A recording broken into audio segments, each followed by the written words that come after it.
Okay, here we are. We're going to continue with Piaget today.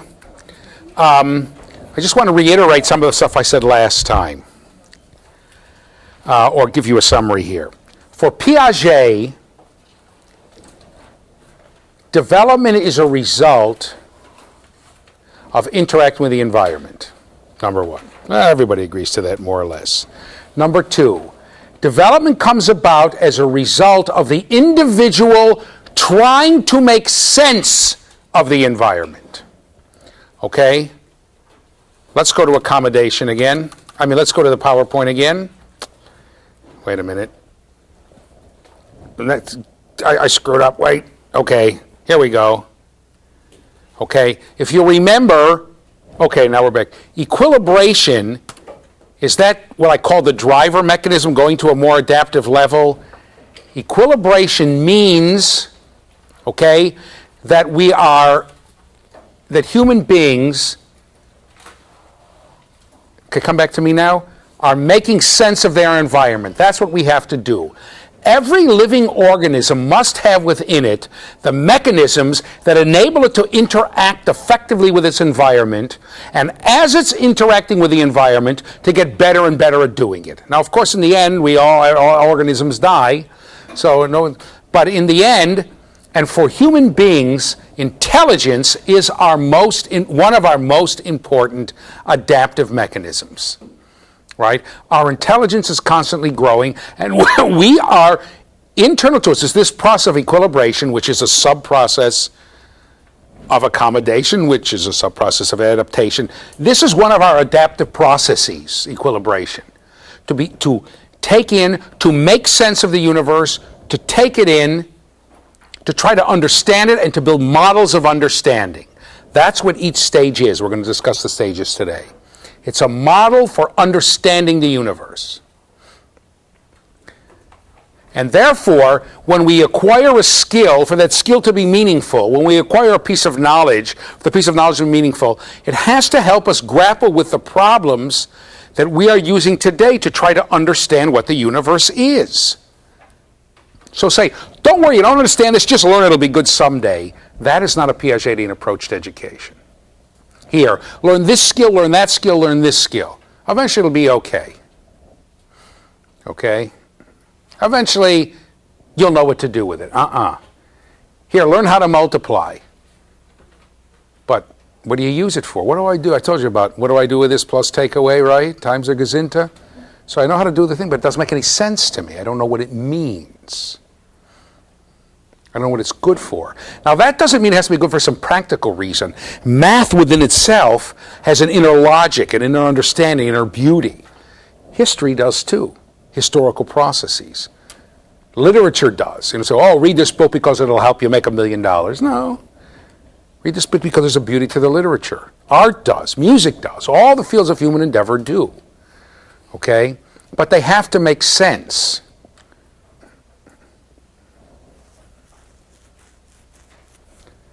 And learning random skills or random facts that don't fit into sense. And that's why you think, most people come to me, you're a history teacher? History is just a collection of dates and facts. No, it's not.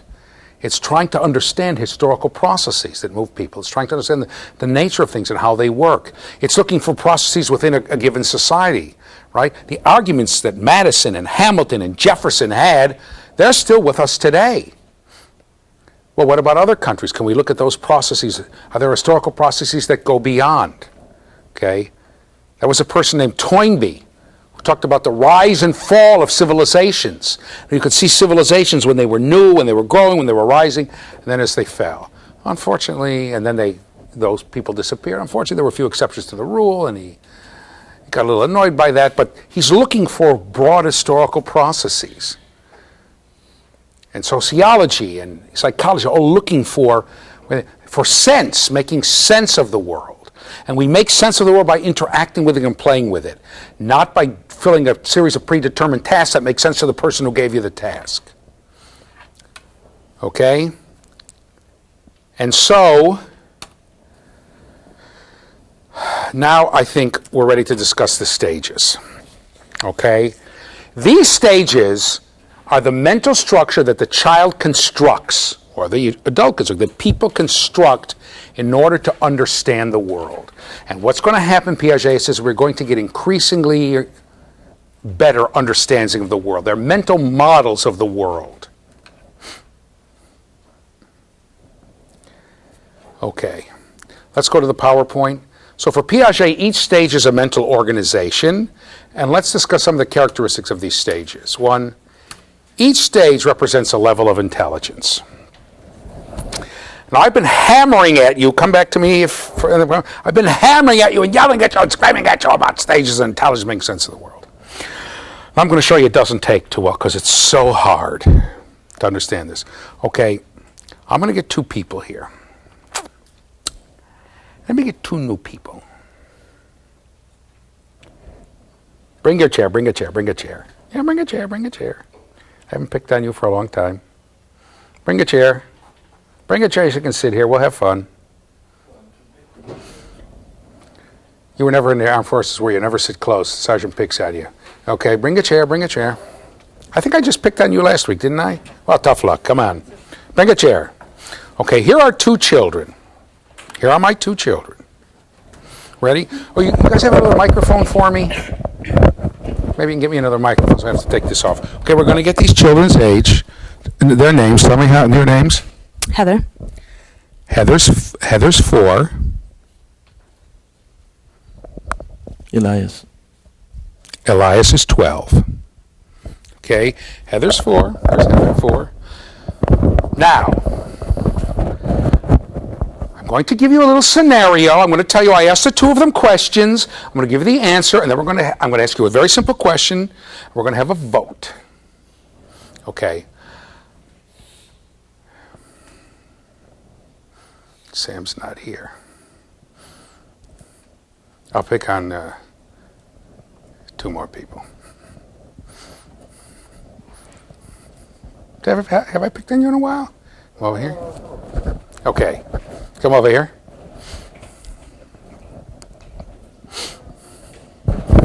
Okay, ready? Here we go. I have these two people. Come stand over here so the camera can catch you, okay? I tell Heather and Elias. Let's get their names. Lisa. Lisa is... Name. Dave. Lisa is David's mother. This is a fact. Now, I asked Heather, move back a little, is Lisa older? Is Elias older? You can't tell. Is Lisa older? Is David older? Or you can't tell. She said, she's 4. I said, David's older. I said, how do you know? She said, he's bigger. He's taller. Then I asked Elias, is Lisa older? Is David older? He can't tell. He says, Lisa's older. I said, how do you know? He said, because if Lisa is David's mother, then Lisa has to have been around. And Lisa she had been around when he was born, so she has to be older than he is. Heather listened to his explanation. I said, Heather, what do you think? You think that he's right, or you think that David's older? David's older. David's older. How do you know? Because he's the son of... Oh, he's bigger. Oh, because he's bigger. Right, he's bigger. Okay. Now, she's not convinced by Elias's argument. Now, here's the question. Okay, two of you can sit down. Thank you very much. Good job. Here's the question. Is Heather more intelligent? Is Elias more intelligent? 4, 12, or you can't tell? Who says that Heather, from the information that you have, that Heather is more intelligent? Who says that Elias is more intelligent? Did we do this already? No. Who says you can't tell? Who says Elias is more intelligent? Who said Elias was more intelligent? 1, 2 hands. Who said you can't tell?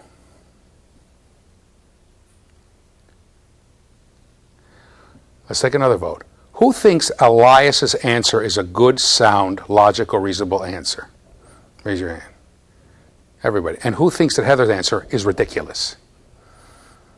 That his son is older than his mother. Who thinks that is just illogical, makes no sense? So how can you possibly vote? Except for two people. Everybody said you can't tell who's more intelligent. How can you not tell who's more intelligent? Let's do it a different way. I asked them another question. I took some coins. Here's what I did. I took some coins. I'll show you what I did here. Let's go to the overhead here. At home, you're voting too, right? And I lined them up like this. You guys can watch if you want. I lined them up like this. They're watching.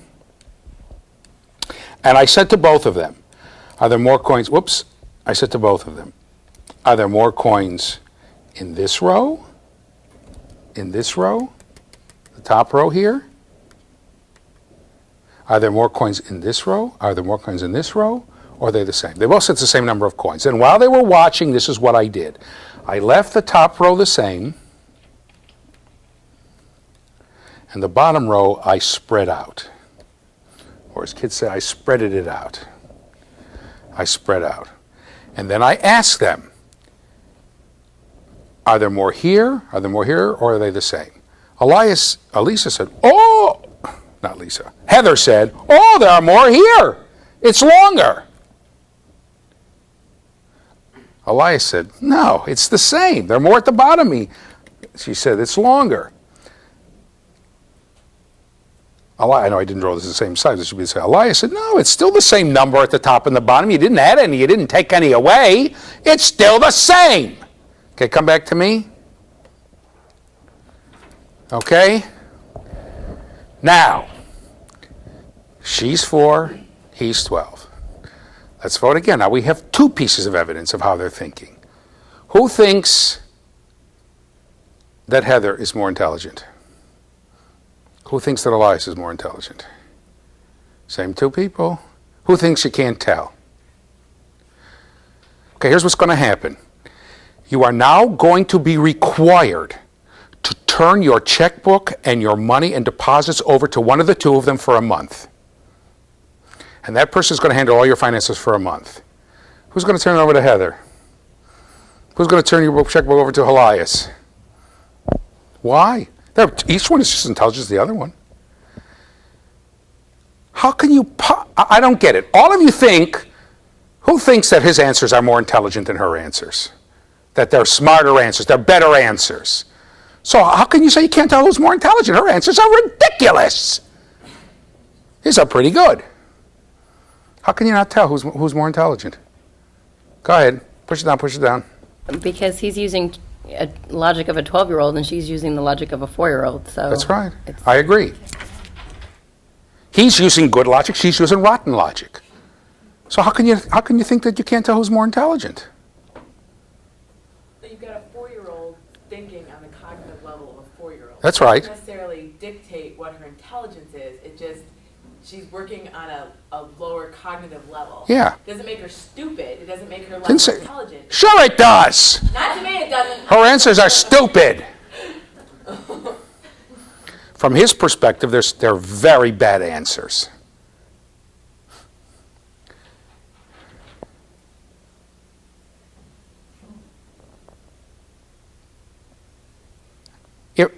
So if you're saying that he's operating at a higher cognitive level than she is, but she may be as intelligent as he is, then what's for you as intelligence? If you're agreeing that he thinks better than she does, then how are you defining intelligence? Obviously not thinking. Well, if you go by what I just read in the article last night, then you have to go by how they're explaining how they're coming up with their answers. That's exactly right. And He explained, she said, longer is more.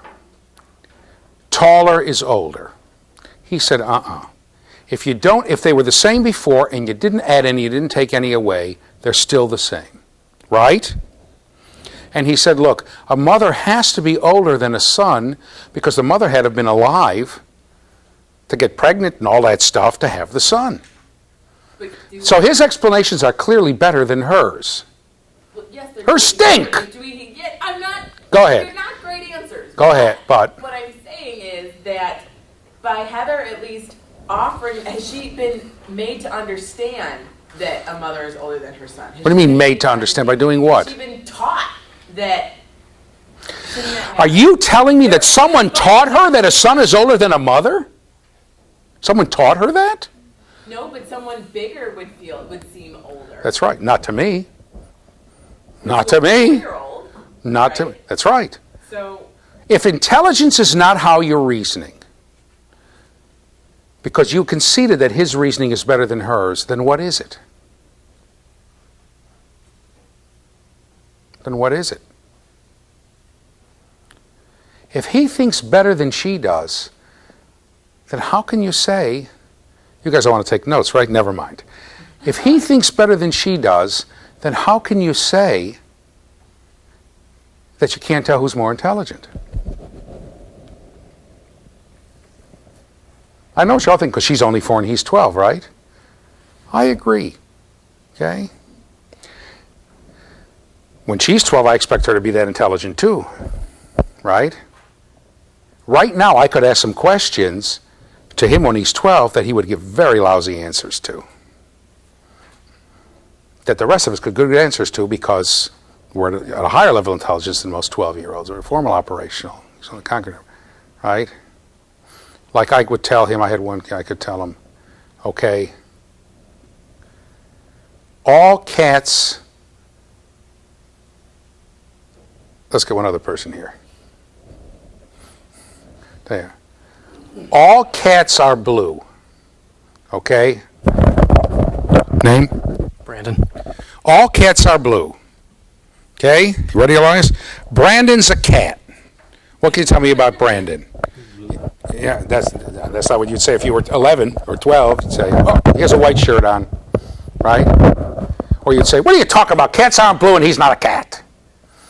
We'll get to that. So now he stepped out of character and became an adult again. He said he's blue. Okay, but if he's 11 or 12, it'd be very hard for him to come. He wouldn't accept any of the things that I said. Okay, Brandon, thanks a lot. Good job. Okay, I actually had that when somebody brought her niece to the class, so we'll get to that, or her nephew to the class. So what you have here, see, you're all still influenced by this IQ thing. Intelligence is how much you can do for your age. It's a relative thing. Maybe she's giving better answers than most of other 4-year-olds. For Piaget, age is irrelevant. It should be for you too. Why should I try to cram something down her throat that she doesn't understand if I know darn well that in 6 months or a year she'll understand it? If she thinks, let's make her 5 years old. If she thinks that if you spread coins apart, there are more, and if you push them together, there are less, then what are you doing teaching her how to add? She doesn't understand what a quantity is, what a number is. What are you doing teaching her how to add? And if all the other kids her age, let's make her 5 now, if all the other 5-year-olds, if there are 6 other 5-year-olds who understand that what I do, the 5, you see this, here's my fingers. The 5-ness is not in the fingers. The 5-ness is in your head. That's a cognitive construct you've made. And if she doesn't get it, if she thinks now there are more and now there are less, and that 5-ness is not enough, she can even count 1, 2, 3, 4, 5. I once had a little girl count, she goes 1, 2, 3, 4, 5, 1, 2, 3, 4, 5, this 5 is more than that 5. Okay? If she doesn't understand what it is, why are you teaching her how to add? What's the point? She's constructing the world in a different way. She's not intelligent enough yet to do it. Intelligence is not, for Piaget, the number of right answers you can get on a test. Intelligence is not, cram in more information so the kid can answer more questions right on the IQ test. You can do that. You want to make your IQ test, your IQ the top 1%? I'll give you the test. You memorize the answers. It sounds silly, but what are you doing here? Okay? It's not how many right answers you get compared to kids your age. It's how you think. And Piaget is going to tell us intelligence isn't some sort of a thing in your head that you're born with and you have a bigger one and I have a smaller one. Intelligence is the ability to think, and intelligence develops. Thinking gets better and better. You got it? All right, give them to him a big hand. Thank you very much. You may be back. It is so hard for us. I'm going to sit down now. It is so... Furniture moving too. See, you'd be surprised at things you learn in this class, right? Intelligence is not, for Piaget, a matter of some predetermined quantity. It is not determined by age. It is determined by how you think. And I'm telling you, if you're going to be an effective teacher, you're going to have to do that too. You're going to have to understand how children think and reason, or adults for that matter. Because there are a lot of adults who are concrete operational in various areas. How they think and reason. And go for and understand.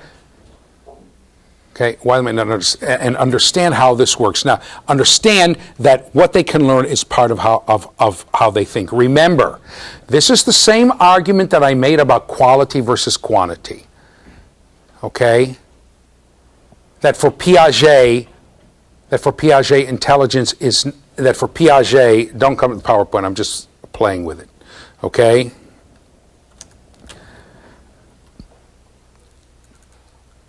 That for Piaget, and I'll go back to the PowerPoint, there is quantity, which is assimilation, and that's learning.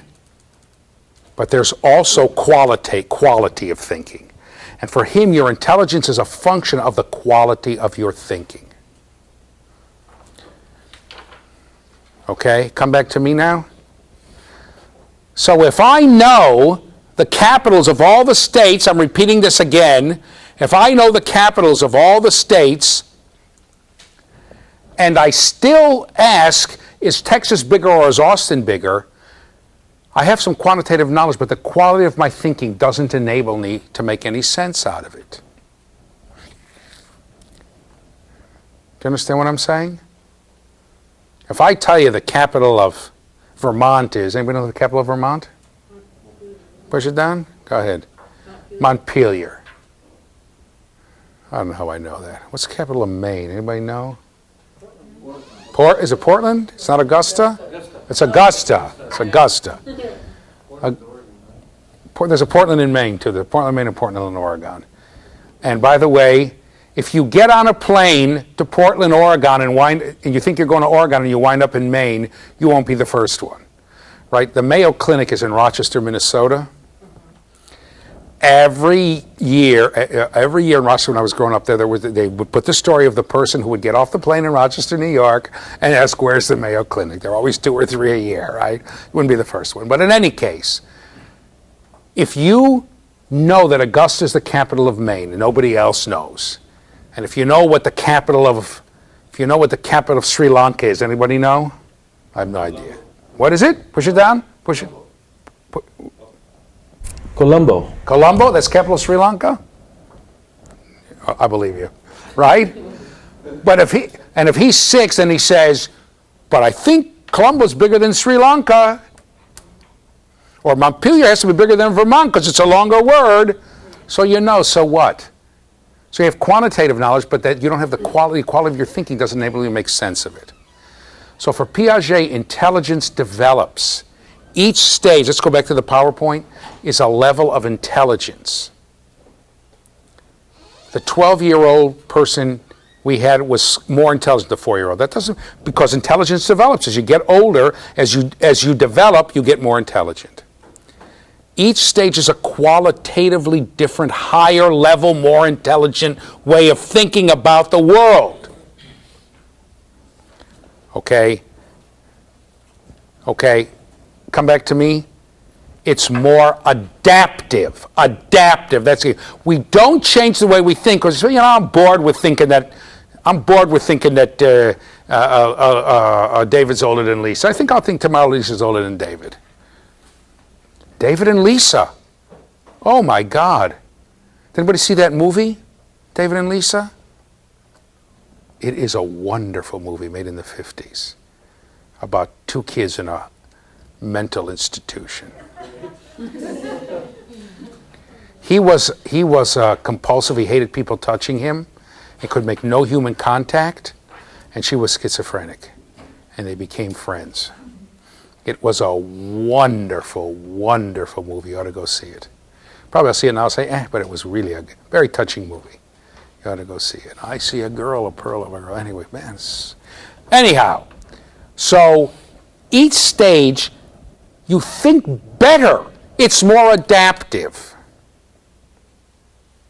Right? I already said it. We have a word. We have a word for adults who think like young children. What do we call it? No, not politicians. Stop that. I shouldn't do it, but this class has been given exactly a week before the elections, and it's hard to tell, right? Before the presidential election. But in any case, right? What do we call adults who reason like very young children? What's the word we have for them? Immature. It's not, if somebody said, push it down. Immature. Somebody said immature. That's true from a Piagetian point of view, but we actually have a formal word for them. Retarded. That's what retarded. From a Piagetian perspective, retardation is not a score on a test. It's how you think. Right? If you would take an adult who thinks like a 5-year-old or a 6-year-old, right, and say, okay, go ahead, make your way in the world, that adult would die. If you said that to a 6-year-old, say, okay, Ed, go ahead, you'd die. So we have halfway houses to take care of them and places and people to watch them and sheltered workshops where they can work and do it. They can't be on their own because their thinking is not good enough. That's how we adapt to our world. We think. We think. Humans are smart. I can say that even a week before the presidential elections. It stretches it, but humans are smart. Yeah, go ahead. I was going to ask if people think, then what do animals do? We'll get to that, I promise. Go ahead. They don't think very well. I was pointing at her because she had a question. Oh, she had a question. Yeah. Animals, a higher level, have very primitive thinking. We'll get to that in a second. Okay, with stages of thinking. But imagine that. The Bushmen in Africa, who are, the tallest of them is 5 feet tall, can hunt elephants and kill them. They could hunt them. Now they take guns and do it. But before they had them, right, they would kill elephants. Right? How would they do it? Even if you're 6 feet tall, I wouldn't run at an elephant with a spear if I were you. Yeah, go ahead. You know how they did it? They hunt in groups. Push it down? They said hunt in groups? They hunt in groups. Yeah, but you're not going to be able to get a group of 6 people with spears. Not going to be able to get elephants. Yeah. There's a couple different ways. Usually they would dig holes in the ground and run the elephants into the holes. Get the elephant to run in the holes, but that's how they do it, right? They dig holes, put a camouflage, tick the elephant off or something, get the elephant to run over. But you don't want a raging elephant in the bottom of a hole mad at you and try to kill it, right? There actually was a contraption that I saw in which as the elephant fell in the hole, they would dig the hole under a tree or something, a rock would fall, and they get a boulder up there, I don't know how they did it, and smash the elephant on the head and either kill it or knock it unconscious, and they could kill it. Smart. Right? Polar bears actually are one of the few animals that hunt humans. But it's no contest. Okay? You get a group of Eskimos after a polar bear, and a polar bear's ready to hunt them. It's no contest. Humans win in every way. You know, you make a mistake sometime, you catch some. But once the humans decide to go after the polar bears, it's not because we're smart. We're smarter than they are. You watch Fear Factor, it's hard to believe, but could be. Could be. Right?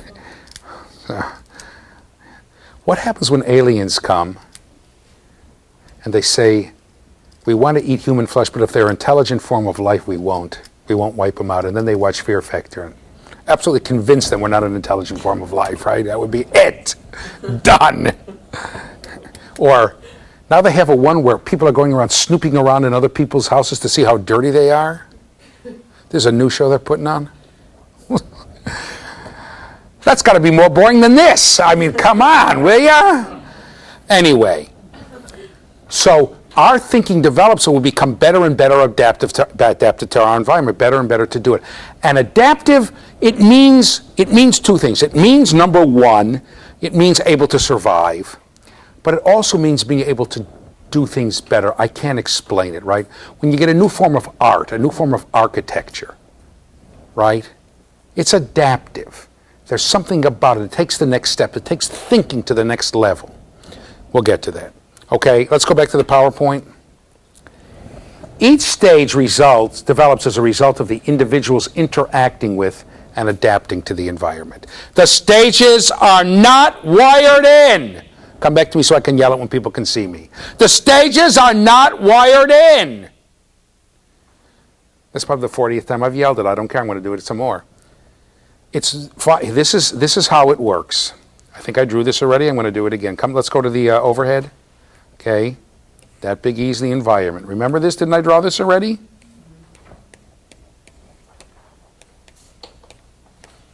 I don't know. I may have had the shapes a little different last time. It's just arbitrary, right?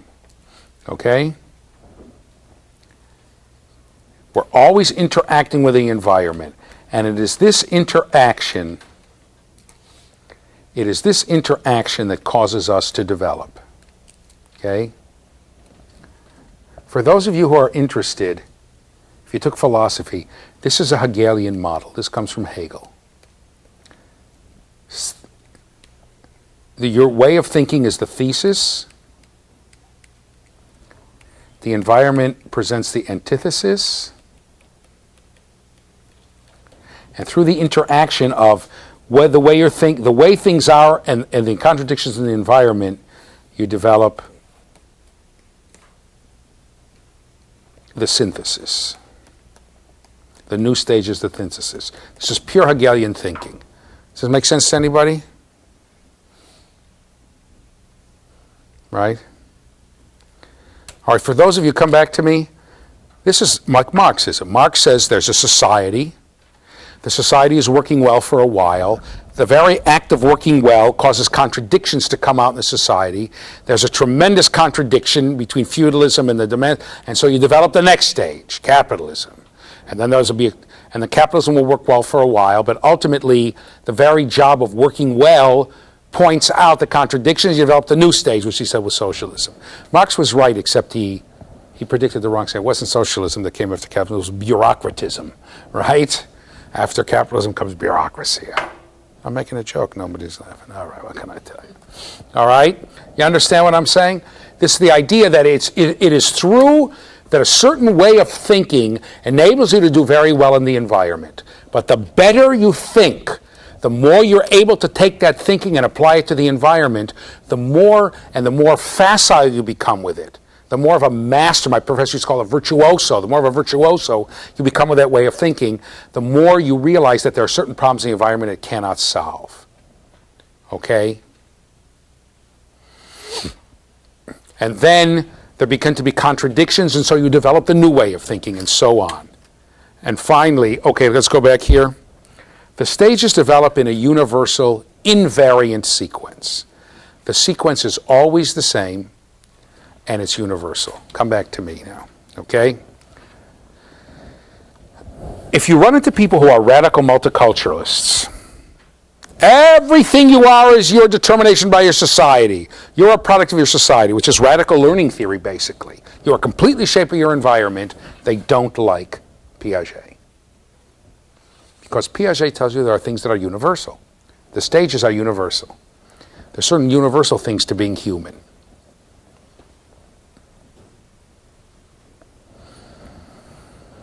I can see you don't believe me, right?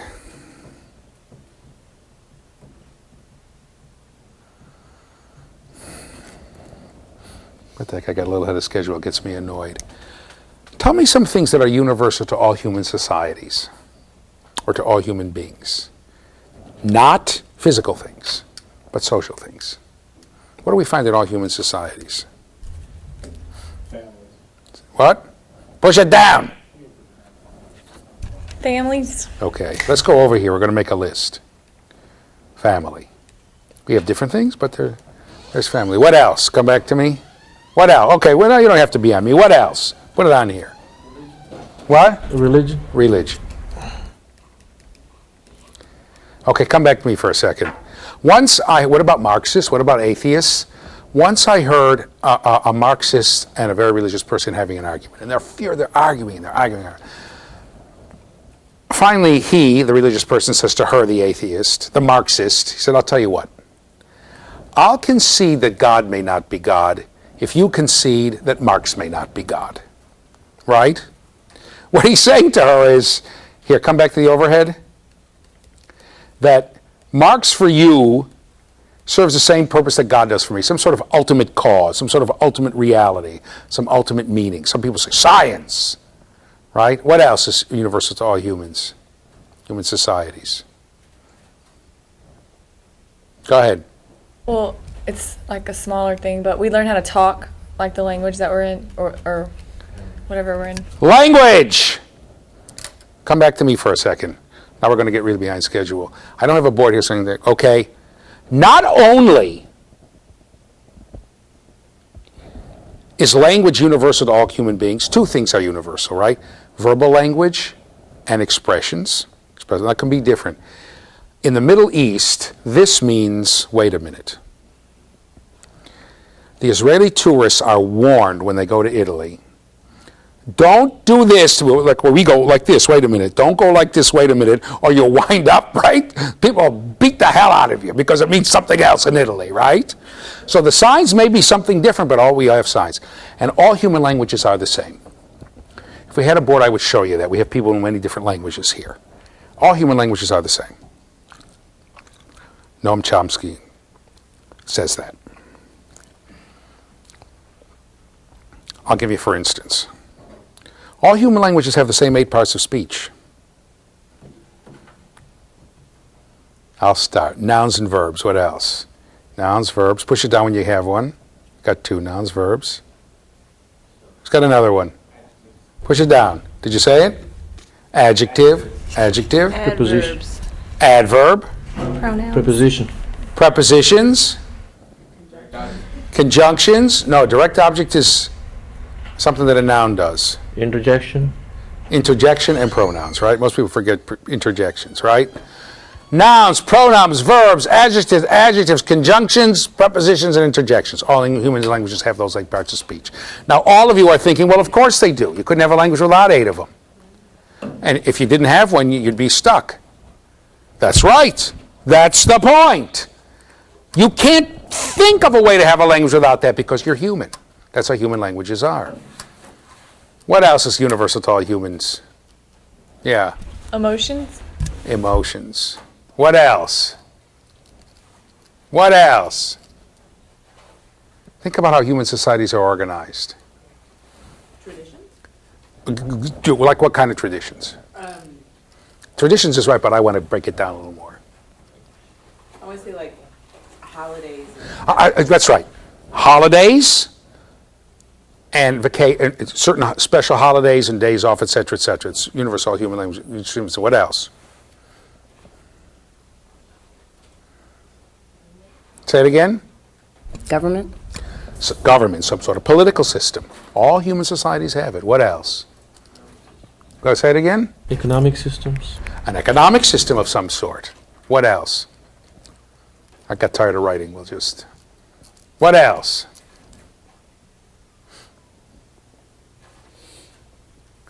We got academic system, political system, Social system. some sort of social system, social caste, gender. There are always men's jobs and women's jobs, right? Like in some society, even the Soviet Union, driving a bus was a woman's job, right? Women drove most of the buses, didn't they? No? Being a general practitioner was mostly a woman's job. A GP was a woman's job. I remember, by the way, school teacher, well, that's here too. When I was in Israel, there were people there who came in the 70s. A lot of the women doctors came from the Soviet Union. All the men got ticked off. That's a man's job, right? They got very, he was like,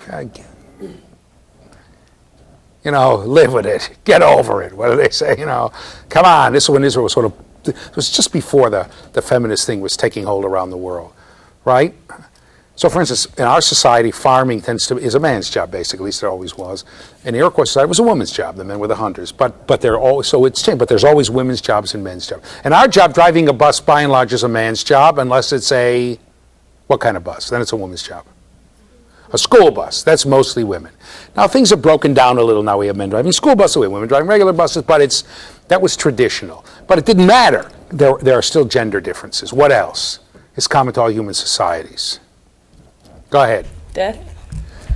Rituals around it. Okay, ready? I'm putting this on television, so people better laugh. How many pallbearers at an Aggie funeral? 2. 1 for each handle of the garbage can. Oh, listen, here's one person going, I'm ready to throw up. It's an awful joke. It's disgusting, right? Because humans never do that. We have rituals around death. Right? It looks like to me, I'm no sociologist or anthropologist, it looks like to me, all things being equal, if you can, we bury our dead. If you don't have enough room, then we burn our dead, like in India or Japan. There's just enough room to bury everybody, so you burn your dead, but with a ritual. Or if you can't dig into the ground, like the Vikings couldn't, somebody dies in the winter, you can't get in the ground, it's rock hard. So they would burn their dead, push them out on a boat, right? The American Indians also, in the northern plains, if somebody died in the winter, you can't dig into the ground, it was too cold. They didn't have the, you take a machine and drill it, so they had a way to preserve the bodies. And there were always rituals around that. Just around death? Marriage rituals. Let's start from the beginning. Birth rituals. Then, Maturation, adulthood. say it. Maturation to adult. Coming of age rituals. We have confirmation, bar mitzvah, all that stuff. But we have them in America. First, you're old enough to drive.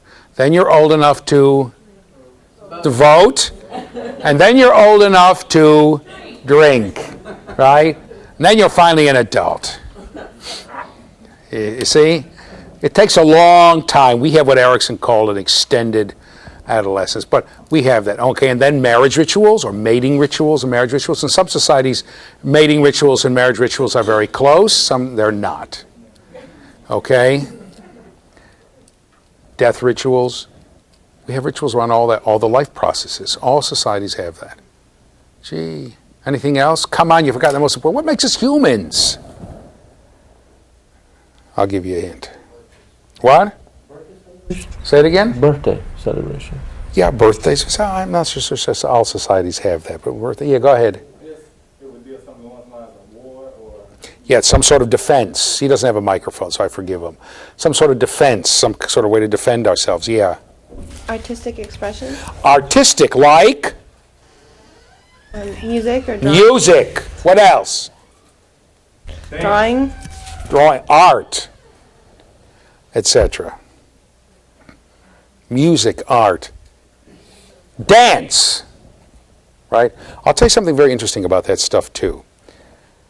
They went, I can't remember how long ago it was, but it was in the 20th century where they took Western music to China and they asked people, do you like the music? And they almost universally, these were before, rock and roll was everywhere, and they almost universally said, no, I don't like it. Okay? But when they asked them for the mood of the music, they tended to agree with Westerners. Now, we don't have 100% agreement. Like some people, 80% of the people say this music is sad, and 10% will say it's restful, right? And 3% will say it's somehow. But their percentages, if the majority of Westerners said it's happy music, even though the Chinese people, they didn't like it, it graded on there as they didn't like it, they got the mood of it. Same thing happened when I went to Israel. I was first started listening to Middle Eastern music. It all sounded like a bellyache to me. I couldn't get it. I just couldn't figure it out. Finally, about 2 or 3 years into it, I began to catch on. I began to see it, right? And I really got to enjoy it. I would turn to Arabic language stations to listen to it. It finally hit me. I have to admit, somebody explained it to me a little bit. And then when I began to listen and get the idea of what it was supposed to be doing, they have many more steps in their scales. That's why it sounded, it sounded jerky to me. When he said, listen to the nuance of it. But in general, I began to like it. But even before I began to like it, before I really understood it, I could generally tell the mood of it. I'll tell you something else. In Africa, not Arab Africa, but what you call sub-Sahara Africa, there's no tradition of painting. All their artists are sculptors. They're sculptors. So they took a Western artist and they said to him, I want you to pick 10 good paintings and 10 lousy paintings. So he did. And then he took them to a bunch of Western artists and said to them, here, 20 paintings. The psychologist put them in 2 piles, good and bad. And they all agreed. This one's good, this one's awful, good, awful. Good. They all agreed. So they had that was their control group. All the Western artists had agreed, these 10 are good, this stink. Then they went to Africa. I think it was Nigeria or Kenya. I can't remember where they went. But they go and they said, we want your finest artists. These guys are sculptors, right? It was men, and they sculpted masks, okay, which were used for religious tradition. But they also sculpted statues, not the stuff you find in Pier 1. These were good artists, okay? These were top sculptors, right? So you go, and they go there, and they would say to the guy, you ever painted? No, he didn't know what it was. I said, here, I got some pictures to show you. Tell us what you think. This one's good, this one stinks, this one's good, this one's horrible. This one's good. Same judgments as the Western artists, even though he had never painted. Now, it's true that you're talking about the top artists from both societies, right? But nonetheless, this would almost speak to a universal sense of, the highest developed aesthetic sense make the same judgments. Okay? I mean, there are more medicine, right? All societies have some form of medicine, some sort of healing, etc., etc. Right? So, now Piaget is not going to talk about these things being innate. He's talking about innate processes that lead to this universal invariant sequence. Okay, let's go to this universal invariant sequence. But you get the idea here. What these people say to the learning theorists is you can't see the forest for the trees. Let me tell you something else about languages. All human languages basically have the same 8 parts of speech, and they use the same principles. Okay? Who knows a non-Indo-European language? Didn't you know another? What language do you know? Vietnamese. Okay, Vietnamese. That's a non-Indo-European language. There's no relation to English. Anybody know another non-Indo-European language? Who knows another language? What do you know? I know Urdu and a little Tibetan language, it's northern Pakistan language. Urdu, okay. That's an Indo-European language. Indo-European language, a language from India. Okay? All right, let's try this. Here's what we're going to do. I'm going to say a sentence in English, and then I'm going to have them say it in their languages. I got 3 people, and you know Russian, right?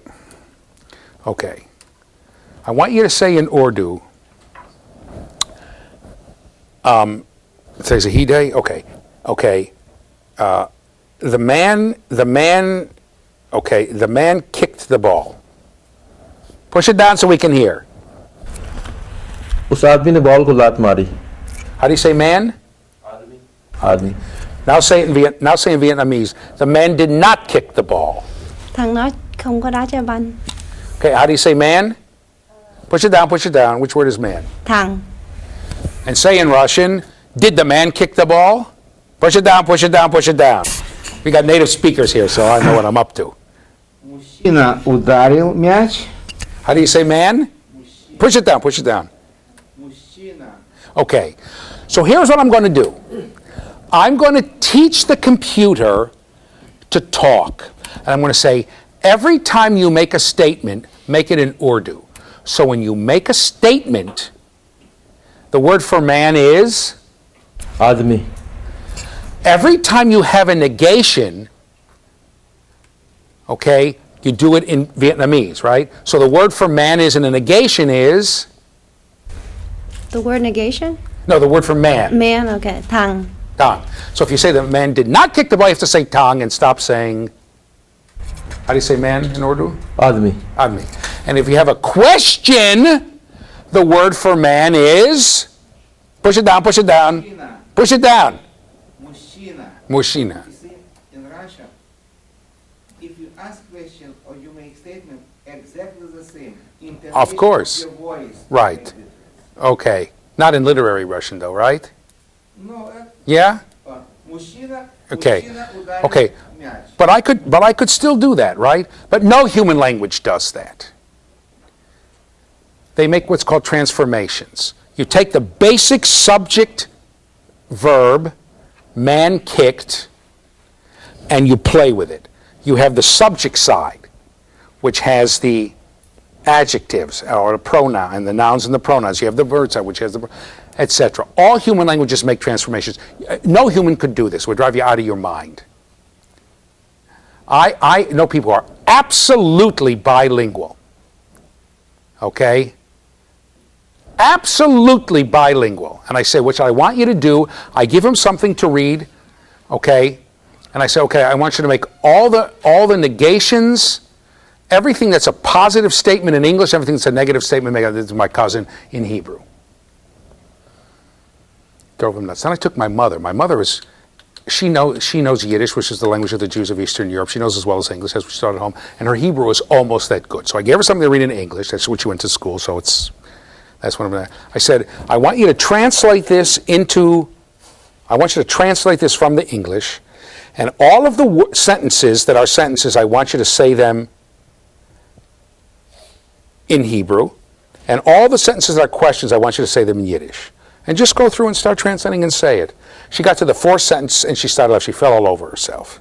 You can't do it. You've got to. She could do it if she stopped. I mean, if I said to her, okay, just read this and translate it into Yiddish, right, as you're going along, nothing to it, or into Hebrew, simply nothing to it. My mother's Hebrew is very good. She's 99.9% a native speaker, okay? She could do it, but the minute it became mixing up, you can't do it because you take one language and you're making transformations on it. All human languages do that. Nobody says, "Ooh, we found new people. I wonder if they talk." Of course they talk. They're humans. Of course they have a family. Of course they have rituals. By the way, one of the things we have is food rituals. Food rituals. Okay? Those two.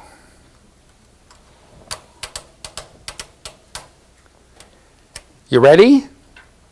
I'll give you an example of a food ritual. I'll give you another one when we talk about Kohlberg. We all know, I'm going to stand up. We all know that there are certain religions that forbid the eating of food. Okay? Certain foods that everyone else eats, like pigs. Okay? Islam and Judaism forbid the eating of pigs. In Judaism, shellfish. Can you believe it? I never tasted a shrimp in my life. Isn't that shocking? Or a lobster? And most of you, how many people think, it's a little silly, right? It sounds ridiculous. You're not going to say you don't want to insult me, but I know. Okay, but every culture has that. You want me to give you an example? We have two problems in the United States. Okay, one is we have poor people who have protein deficient diets. Okay? Poor people in the inner city often have protein deficient diets. Right? They'll eat a lot of, because protein's more expensive, right? They'll buy flour and cook up stuff, and you can make a lot of flapjacks and pancakes and what else, and bread and donuts out of flour fairly cheaply. And they say, but protein is more expensive. So they have protein deficient diets. That's problem number one. Number two, we have millions of stray cats and dogs that no one wants. One problem solves the other.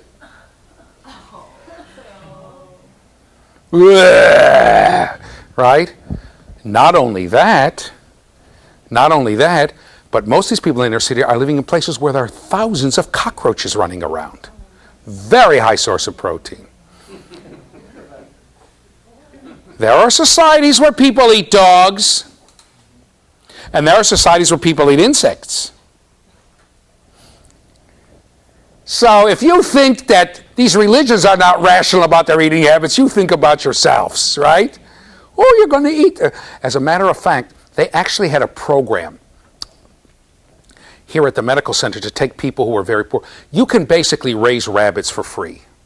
If you have a rabbit, you go to a supermarket and say, give me some of the stuff you're throwing away, like the lettuce that turns brown. They won't sell it, but it's perfectly healthy, especially for a rabbit, right?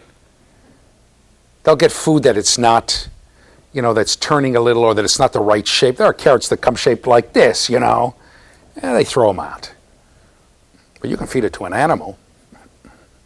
You can raise them for free. Just go to the supermarket and say, so they had a project where they were actually having people raise rabbits for protein. They gave them the cages, they gave them the rabbits, and they say, here, just raise them and eat them. This is a protein to poor people. Well, that was fine until it came time to kill the rabbits. What, you're going to kill Johnny and Tony and Sweetie and Pooey? Those are our rabbits, those are my pets. Couldn't do it. They couldn't do it. These are adults, too. They couldn't do it. They're sweet little rabbits. Okay? It's just like you couldn't kill her. You realize that how many people have protein deficiency, and every day we're gassing and killing all these dogs at the SPCA? Feed them the dogs! But you can't do it. It's sickening, right? So we all have rituals around food, right? What we'll eat, how we'll eat. Here, you want me to show you? Watch me. I'm in the black-eyed pea, all right? I ordered mashed potatoes and meatloaf. Take the meatloaf, dump it in. Take the mashed potatoes, put your hand in the ground. I'm just pretending that a few people are getting sick to their stomachs already, right? So we have rituals around all that stuff. By the way, the first time I went in the Middle East, they have a thing, they put like hummus. You know what hummus is? Or eggplant. It's called baba ganoush, right? Chopped up eggplant in a bowl in the middle. And you take it, you break off a piece of bread, you dip in, and you eat it. That's how you do it. Well, that's not how I learned. That's disgusting. I would take a little, put it in my own dish. Somebody says, what's the matter? You're not good enough to eat with the rest of us? It's very insulting to do that. You don't do that. You dip into the common bowl. That's how it works. You don't stick your fingers in it. You stick a clean piece of bread in. Right? And what is it? Remember the Seinfeld song? Don't double dip. So there are a lot of things, and all societies have rituals and rules around food. Now, they may be different. In some societies, it's disgusting to burp after a meal. We live in one. In other societies, if you don't burp, it's a sign you didn't enjoy the food. That's a sign, thank you very much. It's sort of a way to say, oh, good food. We get into conflict over stuff like that, too. I'll give you another one that's a universal. Something called universal space. Here, I want to show you something. Get two people. Who's about 5'7"? Raise your hand if you're around 5'7". Raise your hand if you're around 5'6". The two of you come over here.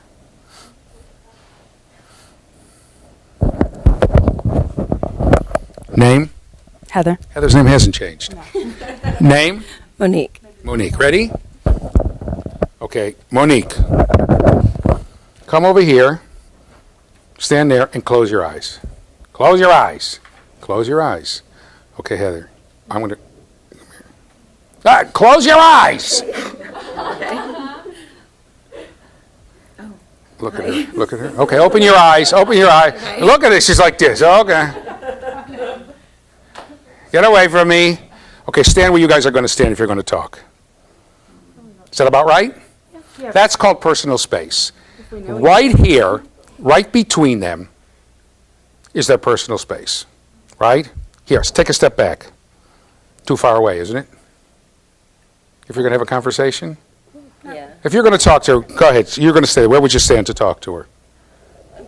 See, that's it. Right back. This is the distance. Right here. From here to the face, to the eyes, that's the size of personal space. In America. When did you see her? She knew what I was up to. Get out of my personal space. And when we crowd in on each other's personal, okay, come stand right next to me. We're in an elevator. Go ahead, the three of us are in an elevator. What are you going to do?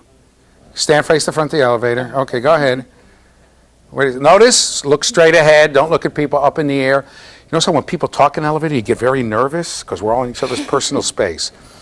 But that's universal. But the size is different. In North Africa, stand where you want to talk. Okay, wait. Let me do this. Okay. Right, you ready? Look at her. Look at her. No. Stand up. In North Africa's personal space is here. Look at this. Look at this. That's right. Oh, it's annoying. Okay, by the way, it's all I could do to stand there. It's all I can do. I got a knot in my stomach. This is where you're supposed to stand. I get there, and I was studying with a guy from North Africa, and I was in Israel. He comes up and stands in personal space. I back up. Now it's like we're standing like this to him. So he moves up. No, he backed me right across the room. Finally, I learned to do what she did. I would stand like this, and I was, all right? Get away from me, right? It's just different, but it's there. Because when he saw it, to him it was like this. He moved up till he thought personal space was touching. I'll bet if we took a ruler, and she backed up, and I said, okay, well, that would be within a quarter of an inch every time about where they would stand, how far they would stand from each other. Because we have a concept of personal, and we go into our personal, and it's a very clear cultural concept, it's about the same, and we go to our personal basis touch. And if you move in, get away from me. Well, we don't like it. All right, good job, thank you very much. We have free therapy for you for a week. Okay? Okay?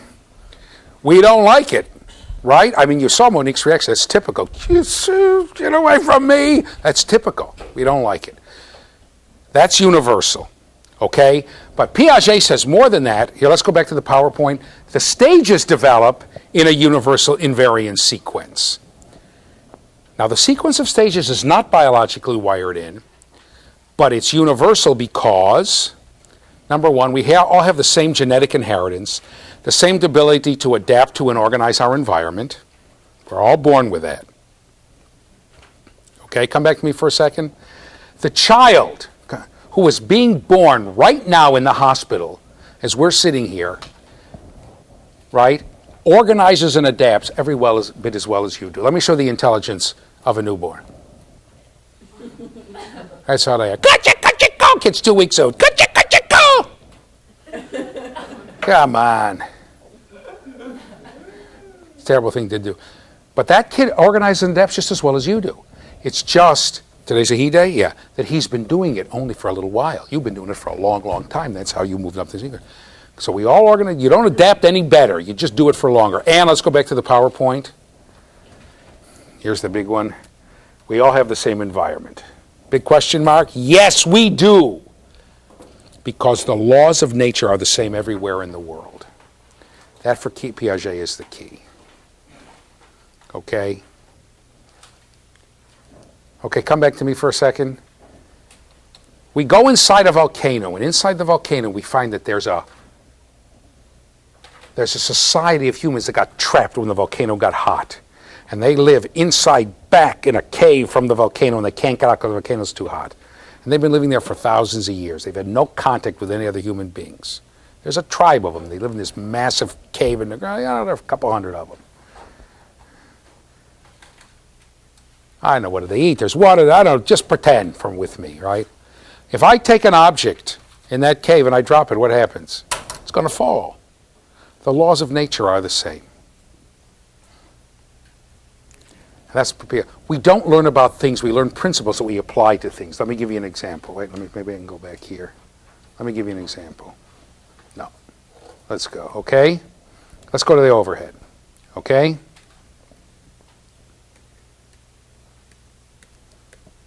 Here's my problem. I turn this into this. Oops. Ignore that.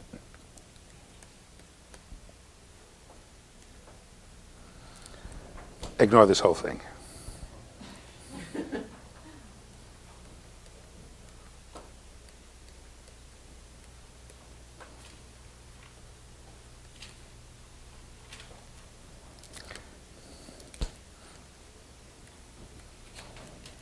You see my hand? You can't even see my hand, can you? Okay, ready? Come back to me for a second now. This is 300 years ago. We're going back in time. I'm going to take two people from Alaska, a 4-year-old and a 24-year-old, and two people from Central America, a 4-year-old and a 24-year-old. Is that where bananas are from, Central America? Let's pretend that's where they're from. Are they from Africa? I think they're from Africa. They're from Africa. They're from Central America? Where are they from? From Central America? That's where they're originally from? Yeah. No, they're from Africa. They're from Africa. So we got the 4-year-old and the 24-year-old from Africa. Let's pretend it's sea level. This is 300 years ago, right? I got a 4-year and 24-year-old from each place. Now, the 4-year-old and the 24-year-old from Africa who have been living at sea level their whole place, on near the equator, have never seen icicles. Y'all know what icicles are? They're ice that drips from them, you know? Y'all know what snow is, right? I never know. Basements, we're in one. First one I've been in since I moved to Houston, right? So and the 4 and the 24-year-old from Alaska have never seen bananas. You know, this is 300 years ago. No, you know, you can't go to the supermarket and get one, right? So here's what we do. Okay, let's go back to the overhead. These are icicles.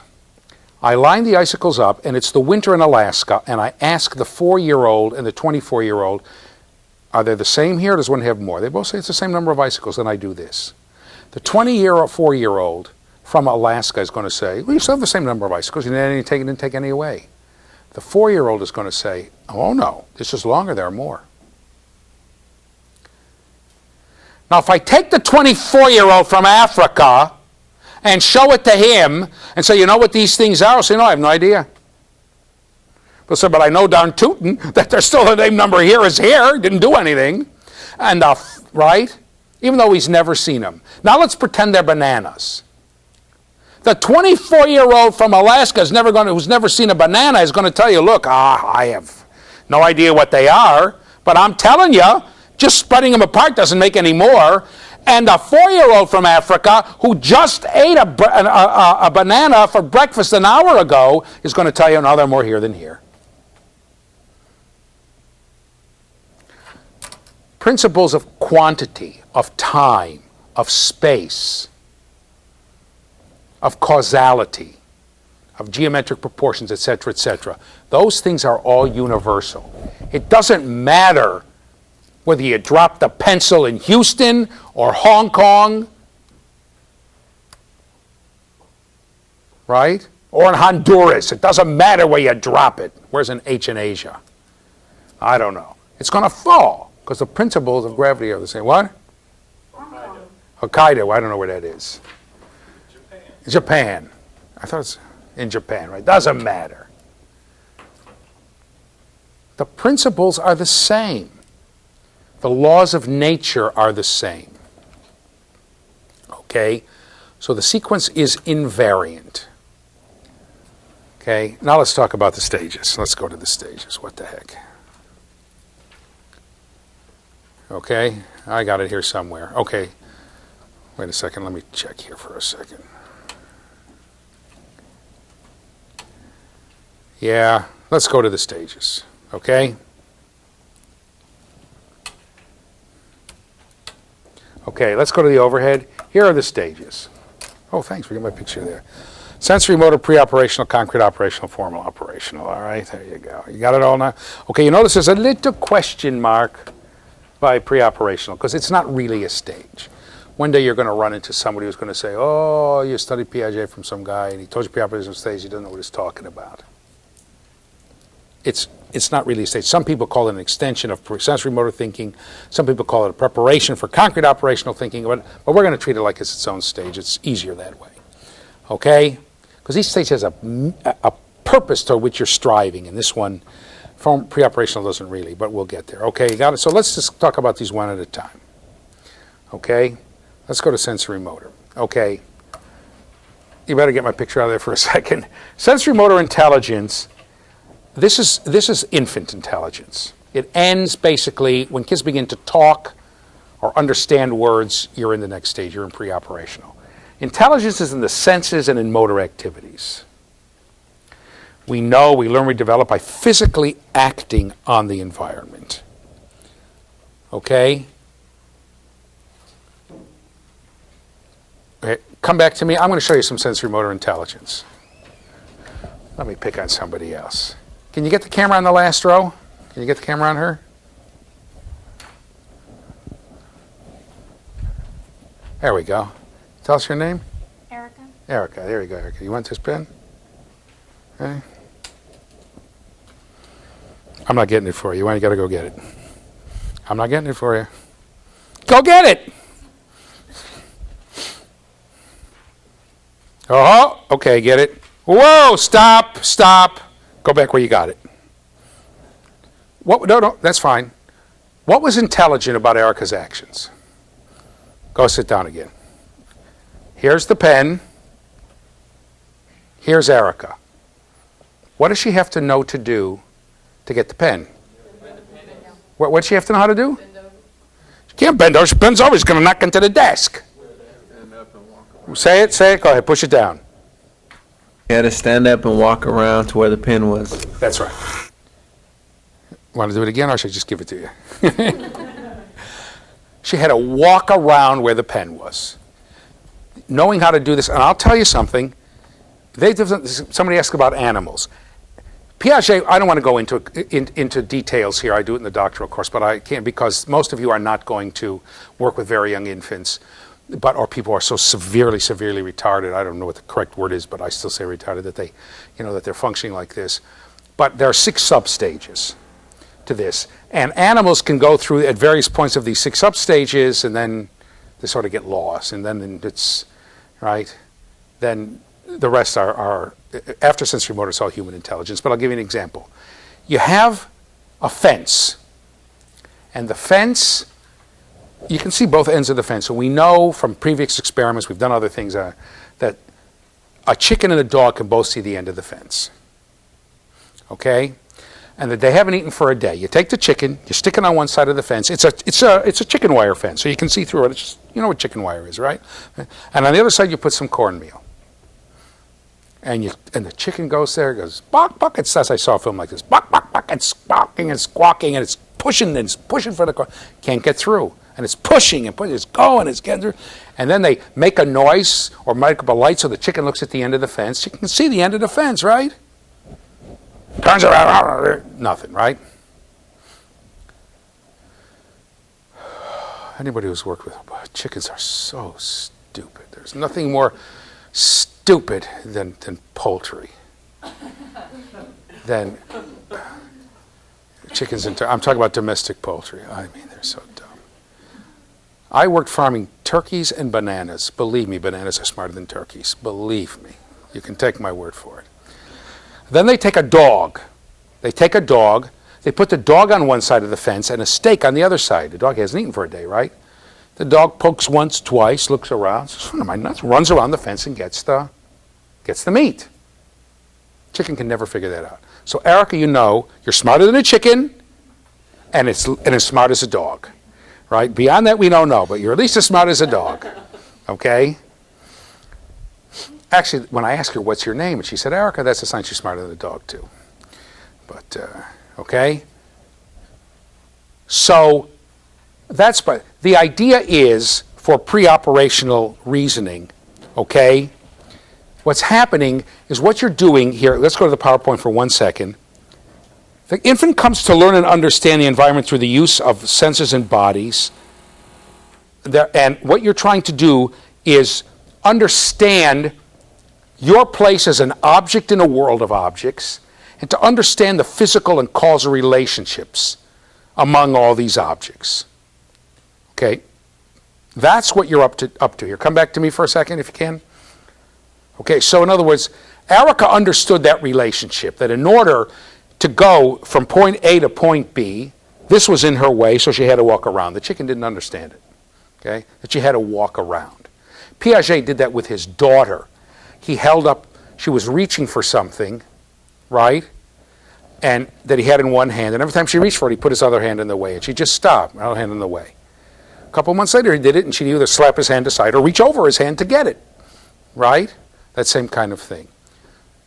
Causal relationships. Let me sit down again so we can get here. Causal relationships. Okay? In other words, Piaget told, understanding what causes things. Piaget talked about his daughter. He put a mobile over her crib, and there was a string hanging down, and she reached up and pulled the string, and it made the mobile go. So he kept pulling on the mobile. Then he brought in a music box, and he opened up the music box, and she liked the music, right? When he closed the box, she pulled the string to try to get the music to go on. And she would keep pulling the string until he opened the music box again. Then went on, she stopped pulling it. So for her, this string meant anything I like, pull the string. Eventually she came to understand, you pull the string, makes the mobile go, pull the string, that has anything to do with the music box. Understanding what's called object permanence. That I'm an object in the world and it stays there. Who has kids? Yeah. I'm going to tell you this. You remember this one? The kid's going like this. Reaching for something, you go like this, put it behind your back, it's gone. It's gone. Remember that? Oh, what a great month. What a great month. Isn't it lovely? Then, I still remember, I think it was one of my two kids, go like this, you put it behind your back, a month later, kid gets a look, in my case, his face, of rage, and he begins, and the decibels, he started to shriek. I know it's back there. See, before this, there's an understanding. If I can't see it or hear it, it's not there. Now there's an understanding. I don't have to act on it for it to be there. I'm going to take a little break now, and then when we get back, we're going to finish the stage and go on, start on the next ones. Okay, I'll see you after the break.